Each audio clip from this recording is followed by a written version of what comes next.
Selamat pagi rekan-rekan mahasiswa. Hari ini kita akan belajar bersama mempelajari Defending the Enterprise. Serangan malware seperti Stuxnet membuktikan bahwa sistem kontrol industri seperti Supervisory Control and Data Acquisition, SCADA, dapat menjadi target yang rentan. SCADA dan sistem kontrol industri lainnya digunakan dalam berbagai sektor seperti manufaktur, produksi, energi, dan komunikasi. Serangan cyber seperti ini dapat mengganggu sektor industri dengan membawa turun atau mengganggu fasilitas vital seperti telekomunikasi, sistem transportasi, atau pembangkit listrik. Serangan semacam ini juga dapat mengganggu sektor layanan keuangan. Kerentanan terjadi karena SCADA awalnya tidak dirancang untuk terhubung dengan lingkungan TI tradisional atau internet. Sehingga, aspek keamanan cyber tidak dipertimbangkan dengan baik pada fase pengembangan sistem ini. Untuk mencegah serangan-serangan terhadap sistem seperti ini, langkah-langkah yang bisa diambil antara lain adalah memisahkan jaringan internal dan eksternal untuk memisahkan jaringan SCADA dari LAN organisasi. Internet of Things, IoT, yang merupakan kumpulan teknologi yang memungkinkan berbagai perangkat terhubung ke internet. Evolusi teknologi yang terkait dengan IoT sedang mengubah lingkungan komersial dan konsumen. Teknologi IoT memungkinkan orang untuk menghubungkan miliaran perangkat, seperti mobil, mesin industri, robot, perangkat rumah tangga, kunci pintu, motor, dan perangkat hiburan, hanya beberapa contohnya. Teknologi ini berdampak pada jumlah data yang perlu dilindungi. Karena pengguna memerlukan akses jarak jauh ke perangkat-perangkat ini, perangkat-perangkat tersebut ditempatkan secara online, yang meningkatkan jumlah titik masuk potensial ke jaringan lokal secara umum. Selain itu, dengan munculnya IoT, ada jauh lebih banyak data yang perlu dikelola dan diamankan. Semua perangkat ini, ditambah dengan kapasitas penyimpanan yang diperluas dan layanan penyimpanan yang ditawarkan melalui cloud dan virtualisasi, telah menyebabkan pertumbuhan data secara eksponensial. Perluasan data ini menciptakan area baru minat dalam teknologi dan bisnis yang disebut Big Data. Sistem tertanam menangkap, menyimpan, dan mengakses data. Teknologi ini menimbulkan tantangan keamanan yang unik karena penggunaannya secara luas baik oleh dunia korporat maupun konsumen. Mereka digunakan di Smart TV, sistem kontrol HVAC, perangkat medis, dan bahkan mobil. Mengapa sistem tertanam rentan terhadap serangan? Serangan terhadap sistem tertanam mengeksploitasi kerentanan keamanan dalam komponen perangkat lunak dan perangkat keras. Sistem ini rentan terhadap serangan timing, di mana penyerang menemukan kerentanan dengan mempelajari berapa lama sistem merespons input yang berbeda. Informasi timing, konsumsi daya, kebocoran elektromagnetik, atau bahkan suara dapat menjadi sumber informasi untuk jenis serangan ini. Bagaimana cara melindungi sistem tertanam? Salah satu teknik yang dapat digunakan adalah teknologi System on Chip, SoC. Teknologi SoC merupakan modul perangkat keras dengan faktor bentuk kecil, Small Form Factor SFF, contoh perangkat konsumen seperti Raspberry Pi dan Arduino. Perangkat ini adalah komputer papan tunggal yang dapat diimplementasikan menggunakan Field Programmable Gate Array, FPGA, sirkuit terpadu yang dapat diprogram atau dimodifikasi di lapangan. Hal ini memungkinkan pengguna untuk melakukan perubahan setelah perangkat diimplementasikan. Perangkat-perangkat ini memiliki daya pemrosesan yang baik dalam ukuran yang kecil. Hal ini mengurangi konsumsi daya, menurunkan biaya, dan memberikan kinerja yang lebih baik daripada komponen tradisional yang lebih besar. SoC mengintegrasikan mikrokontroler, aplikasi atau mikroprosesor, dan periferal seperti GPU, modul Wi-Fi, atau koprosesor. Prosesor ini dapat menjalankan sistem operasi seperti Windows, Linux, atau Android. Perusahaan dan konsumen menggunakan perangkat IoT untuk mengotomatisasi proses, memantau kondisi lingkungan, dan memberi peringatan jika terjadi kondisi yang tidak menguntungkan. Sebagian besar perangkat IoT terhubung ke jaringan melalui teknologi nirkabel. Perangkat-perangkat ini meliputi kamera, kunci pintu, sensor kedekatan, lampu, dan sensor lain yang digunakan untuk mengumpulkan informasi tentang lingkungan atau status suatu perangkat. Beberapa produsen menggunakan sensor IoT untuk memberitahu pengguna bahwa suku cadang perlu diganti, komponen sedang mengalami kegagalan, atau persediaan hampir habis.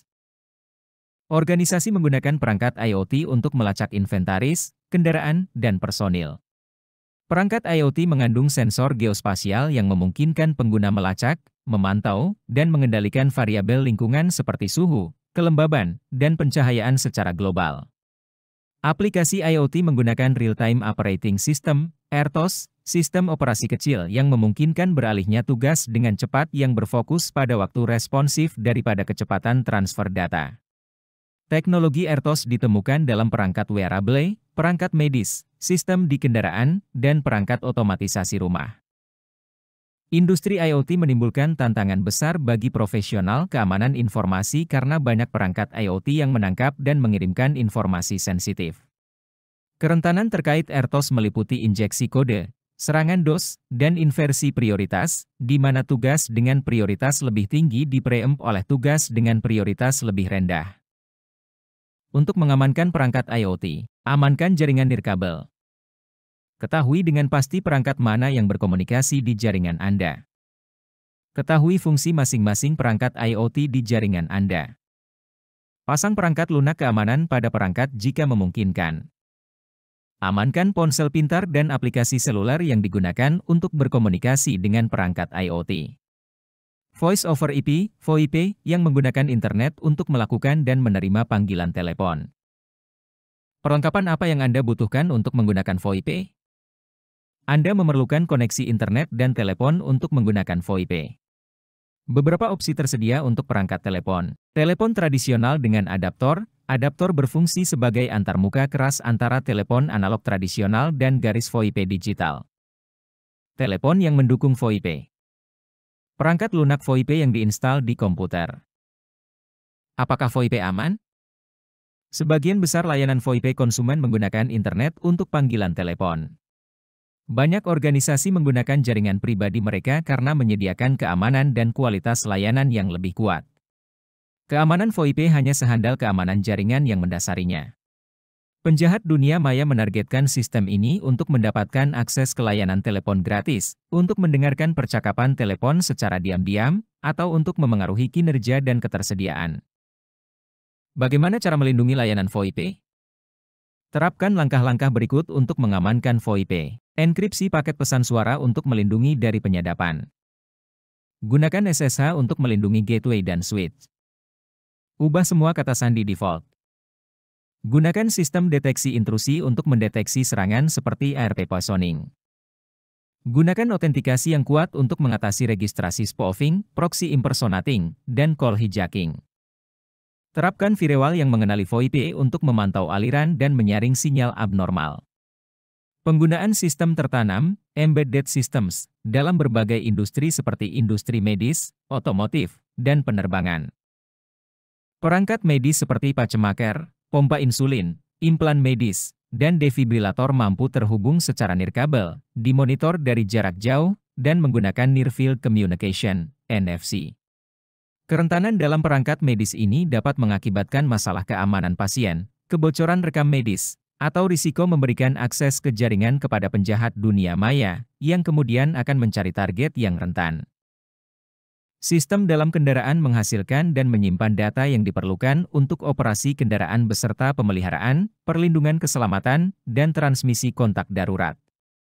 Biasanya, antarmuka nirkabel menghubungkan kendaraan ke internet dan ke antarmuka diagnostik di dalam kendaraan.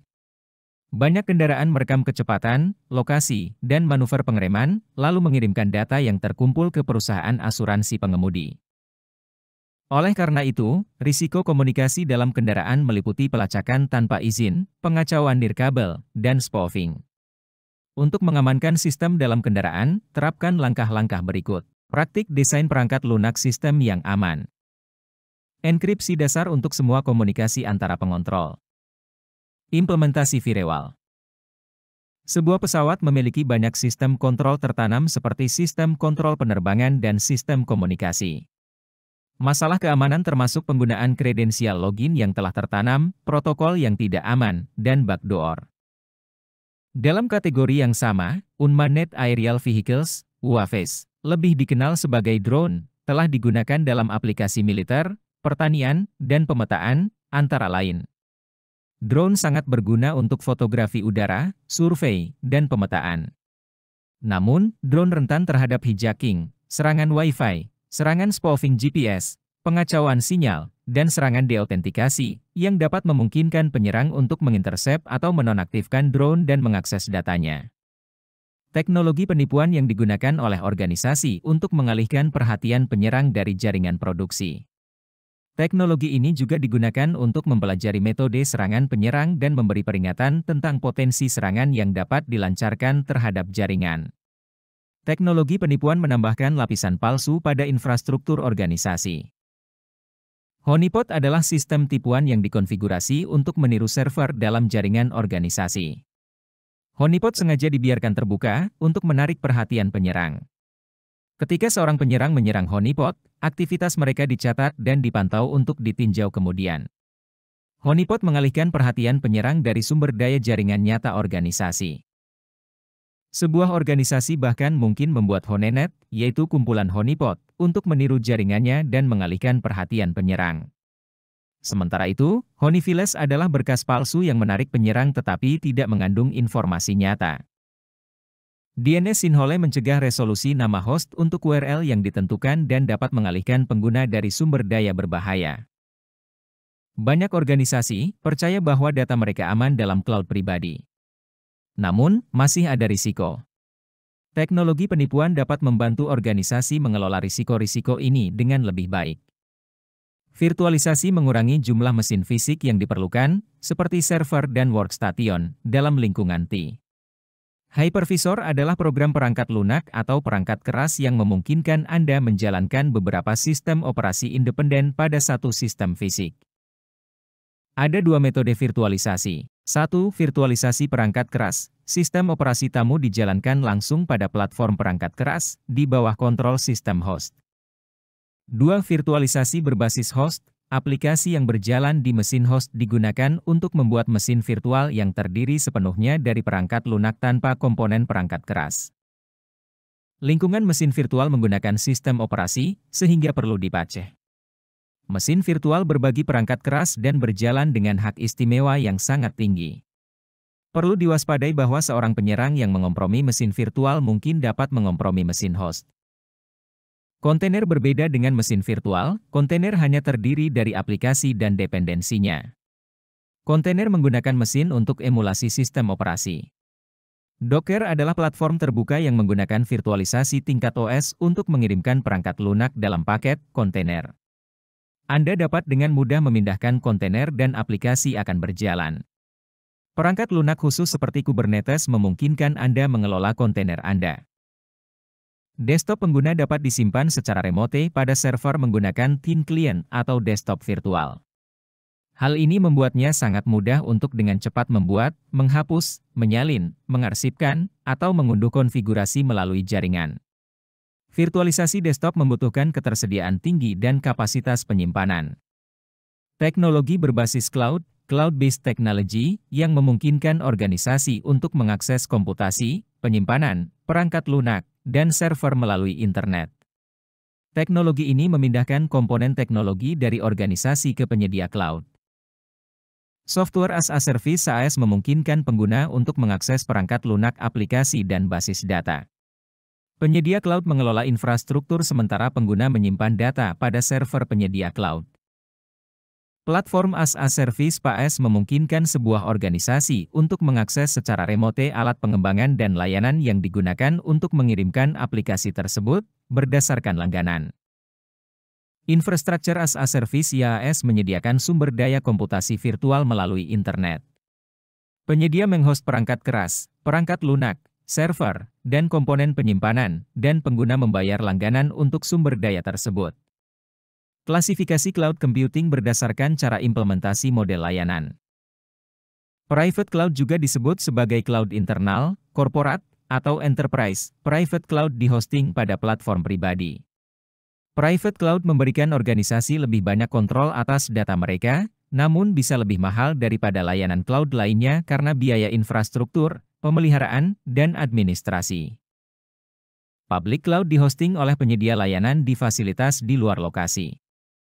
Pengguna membayar biaya penggunaan bulanan atau tahunan untuk mengakses cloud ini. Pilihan ini lebih murah bagi organisasi karena biaya infrastruktur, pemeliharaan, dan administrasi yang lebih rendah, Namun, organisasi memiliki kontrol yang lebih sedikit atas data mereka. Hybrid cloud menggabungkan private dan public cloud dengan menawarkan kontrol data organisasi yang masih dihosting di public cloud. Community Cloud adalah upaya kolaboratif di mana lebih dari satu organisasi berbagi dan menggunakan platform yang sama. Tipe cloud ini ditujukan untuk kebutuhan industri seperti perawatan kesehatan atau energi. Sebuah organisasi sebaiknya tidak berbagi akun untuk pengguna berhak istimewa, administrator, atau aplikasi. Akun administrator sebaiknya hanya digunakan untuk mengelola sistem. Jika seorang pengguna mengakses situs web terinfeksi malware atau membuka email berbahaya saat menggunakan akun administrator, hal ini dapat membahayakan keamanan organisasi. Administrator harus mengetahui kelompok dan akun pengguna default yang mungkin diinstal oleh sistem operasi. Mengetahui tentang akun-akun ini akan membantu administrator memutuskan mana yang harus diizinkan dan mana yang harus dinonaktifkan. Ini karena akun default seperti guest atau administrator dapat menjadi risiko keamanan pada sistem yang lebih tua karena penyerang sudah familiar dengan pengaturan default yang digunakan.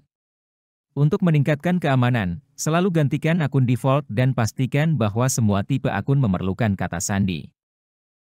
Manajemen akun yang tepat seperti saat merekrut karyawan baru, buat profil identitas, daftarkan komputer dan perangkat mobile karyawan, dan aktifkan akses ke jaringan organisasi. Sebagai penyedia identitas, IDP, organisasi bertanggung jawab untuk mengautentikasi identitas karyawan tersebut. Nonaktifkan atau matikan akun yang tidak lagi dibutuhkan dan ambil kembali data atau aplikasi organisasi dari perangkat pengguna. Berikan pengguna hanya akses yang diperlukan untuk melakukan tugas yang ditugaskan, prinsip paling sedikit hak istimewa. Tinjau akses pengguna untuk mengidentifikasi penyesuaian kontrol akses yang perlu dilakukan. Gunakan pembatasan waktu hari untuk mengontrol kapan seorang pengguna dapat login. Gunakan pembatasan lokasi untuk mengontrol dari mana suatu perangkat atau pengguna dapat login. Seperti, geofencing digunakan untuk memicu tindakan ketika seorang pengguna memasuki atau meninggalkan batas geografis. Geolocation mengidentifikasi perangkat berdasarkan lokasi geografisnya. Geotagging menambahkan penanda pada sesuatu berdasarkan lokasi, seperti foto yang diambil dengan smartphone yang ditandai dengan koordinat tempat foto diambil. Penjahat dunia maya menargetkan akun berhak istimewa. Mengapa? Karena ini adalah akun paling kuat dalam organisasi dengan akses yang ditinggikan dan tidak terbatas ke sistem. Administrator menggunakan akun ini untuk mengimplementasikan dan mengelola sistem operasi, aplikasi, dan perangkat jaringan. Praktik pengamanan akun berhak istimewa seperti identifikasi dan kurangi jumlah akun berhak istimewa. Terapkan prinsip hak istimewa paling sedikit, prinsip of least privilege. Prinsip ini berarti pengguna, sistem, dan proses hanya memiliki akses ke sumber daya, jaringan, sistem, dan file yang benar-benar diperlukan untuk melaksanakan fungsi yang ditugaskan. Cabut hak akses ketika karyawan keluar atau pindah pekerjaan. Hapus akun bersama dengan kata sandi yang tidak berakhir masa berlakunya. Simpan kata sandi dengan aman. Hapus kredensial bersama untuk beberapa administrator. Otomatis ubah kata sandi akun berhak istimewa setiap 30 atau 60 hari. Rekam sesi berhak istimewa. Implementasikan proses untuk mengubah kata sandi tersemat untuk skrip dan akun layanan. Catat semua aktivitas pengguna.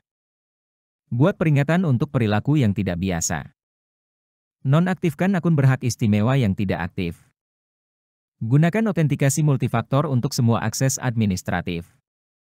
Implementasikan gateway antara pengguna akhir dan aset sensitif untuk membatasi paparan jaringan terhadap malware. Izin adalah aturan yang dikonfigurasi untuk membatasi akses folder atau file untuk individu atau grup. Pengguna sebaiknya dibatasi hanya pada sumber daya yang mereka butuhkan pada sistem komputer atau jaringan. Misalnya, mereka seharusnya tidak bisa mengakses semua file di server jika mereka hanya memerlukan akses ke satu folder. Lebih mudah memberikan akses ke seluruh drive, tetapi lebih aman untuk membatasi akses hanya pada folder yang mereka butuhkan.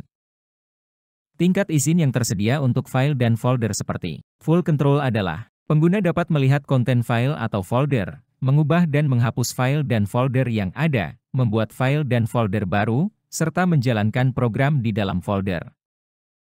Modify adalah, pengguna dapat mengubah dan menghapus file dan folder yang ada, tetapi tidak dapat membuat yang baru. Read and execute adalah, pengguna dapat melihat konten file atau folder yang ada, dan dapat menjalankan program di dalam folder. Write adalah, pengguna dapat membuat file dan folder baru, serta melakukan perubahan pada file dan folder yang ada. Read adalah, pengguna dapat melihat konten folder dan membuka file dan folder. Jika seorang administrator menolak izin untuk berbagi jaringan kepada individu atau grup, hal ini akan mengesampingkan pengaturan izin lainnya. Misalnya, jika administrator menolak izin kepada seseorang untuk berbagi jaringan, pengguna tersebut tidak dapat mengakses berbagi tersebut, bahkan jika pengguna tersebut adalah administrator atau bagian dari grup administrator. Kebijakan keamanan lokal harus menguraikan sumber daya dan jenis akses yang diizinkan untuk setiap pengguna dan grup. Setelah izin folder induk diatur, folder dan file yang dibuat di dalam folder induk akan mewarisi izinnya. Lokasi data dan tindakan yang dilakukan terhadapnya juga menentukan penyebaran izin. Data yang dipindahkan ke volume yang sama akan mempertahankan izin aslinya. Data yang disalin ke volume yang sama akan mewarisi izin baru. Data yang dipindahkan ke volume yang berbeda akan mewarisi izin baru. Data yang disalin ke volume yang berbeda akan mewarisi izin baru. Protokol dan teknologi autentikasi yang digunakan untuk memastikan akses data yang aman antara dua entitas. Extensible Authentication Protocol EAP mengizinkan klien mengirimkan kata sandi menggunakan hash ke server autentikasi. Server autentikasi memiliki sertifikat, klien tidak memerlukan sertifikat. Password Authentication Protocol PAP mengirimkan nama pengguna dan kata sandi ke server akses remote dalam teks biasa. Sebagian besar server remote sistem operasi jaringan mendukung PAP. Challenge Handshake Authentication Protocol CHAP memvalidasi identitas klien remote menggunakan fungsi hashing satu arah yang dibuat oleh klien. Layanan juga menghitung nilai hash yang diharapkan. Server, autentikator, membandingkan kedua nilai tersebut. Jika nilai-nilai tersebut cocok, transmisi akan dilanjutkan. CHAP juga secara berkala memverifikasi identitas klien selama transmisi. 8021X adalah sebuah organisasi mengautentikasi identitas Anda dan memberikan izin akses ke jaringan. Identitas Anda ditentukan berdasarkan kredensial atau sertifikat yang dikonfirmasi oleh server Radius. Radius adalah ketika autentikasi sederhana username, password diperlukan, gunakan Radius untuk menerima atau menolak akses. Radius hanya mengenkripsi kata sandi pengguna dari klien Radius ke server Radius. Nama pengguna, akuntansi, dan layanan yang diotorisasi ditransmisikan dalam teks biasa. Ketika Radius diintegrasikan ke dalam produk, langkah-langkah keamanan yang melindungi terhadap serangan ulang perlu dilakukan. TACAX menggunakan TCP sebagai protokol transportasinya. TACAX mengenkripsi semua data, nama pengguna, kata sandi, akuntansi, dan layanan yang diotorisasi, antara klien dan server. Karena administrator jaringan dapat mendefinisikan ACL, filter, dan hak pengguna, TACAX merupakan pilihan yang lebih baik untuk jaringan perusahaan yang memerlukan langkah-langkah autentikasi yang lebih canggih dan kendali terhadap kegiatan otorisasi. Kerberos menggunakan enkripsi kuat, meminta klien membuktikan identitasnya kepada server, dengan server pada gilirannya mengautentikasi dirinya sendiri kepada klien. Server Kerberos berisi ID pengguna dan kata sandi terenkripsi untuk semua pengguna yang akan memiliki otorisasi terhadap layanan Realm. Server Kerberos juga memiliki kunci rahasia bersama dengan setiap server tempat akan memberikan tiket akses. Dasar autentikasi dalam lingkungan Kerberos adalah tiket. Tiket digunakan dalam proses dua langkah dengan klien. Tiket pertama adalah tiket granting tiket yang dikeluarkan oleh layanan autentikasi kepada klien yang meminta. Klien kemudian dapat menyajikan tiket ini kepada server Kerberos dengan permintaan untuk tiket akses ke server tertentu. Strategi kontrol akses yang memungkinkan sebuah organisasi untuk memberikan atau membatasi akses ke perangkat jaringan atau data. Strategi kontrol akses seperti Mandatory Access Control, MAC, adalah kontrol akses wajib membatasi tindakan yang dapat dilakukan oleh seorang pengguna terhadap suatu objek, seperti file, port, atau perangkat. Aturan otorisasi menentukan apakah seorang pengguna dapat mengakses objek tersebut. Organisasi menggunakan kontrol akses wajib di mana terdapat berbagai tingkatan klasifikasi keamanan. Setiap objek memiliki label, dan setiap pengguna memiliki izin. Sistem kontrol akses wajib membatasi akses seorang pengguna berdasarkan klasifikasi keamanan objek dan label yang terpasang pada pengguna tersebut. Discretionary Access Control (DAC) adalah dalam sistem yang menggunakan kontrol akses diskresioner, pemilik objek dapat memutuskan pengguna mana yang dapat mengakses objek tersebut dan jenis akses spesifik yang mereka miliki. Izin dan daftar kontrol akses dapat digunakan untuk menerapkan kontrol akses diskresioner. Pemilik file dapat menentukan izin apa, seperti baca, tulis, atau eksekusi, yang dimiliki pengguna lain. Daftar kontrol akses menggunakan aturan untuk menentukan lalu lintas apa yang dapat masuk atau keluar dari jaringan. Role-Based Access Control (RBAC) adalah kontrol akses berbasis peran tergantung pada peran atau fungsi pekerjaan pengguna. Peran spesifik memerlukan izin untuk melakukan operasi tertentu dan pengguna memperoleh izin melalui perannya. Kontrol akses berbasis peran dapat bekerja dengan kontrol akses diskresioner atau kontrol akses wajib dengan menerapkan kebijakan dari salah satu kontrol tersebut.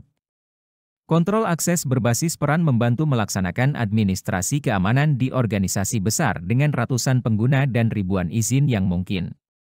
Organisasi secara luas menerima penggunaan kontrol akses berbasis peran untuk mengelola izin komputer dalam suatu sistem atau aplikasi sebagai praktik terbaik.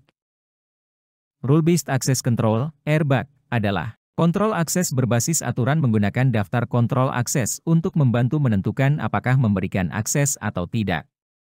Serangkaian aturan terdapat dalam daftar kontrol akses dan keputusan untuk memberikan akses bergantung pada aturan-aturan tersebut.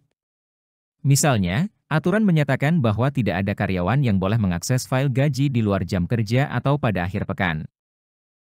Seperti halnya kontrol akses wajib, pengguna tidak dapat mengubah aturan akses. Pentingnya, organisasi dapat menggabungkan kontrol akses berbasis aturan dengan strategi lain untuk menerapkan pembatasan akses.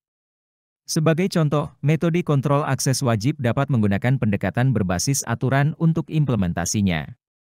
Sekian penjelasan materi hari ini, terima kasih dan jangan lupa like, comment, and subscribe untuk mendapatkan materi terbaru dari kami.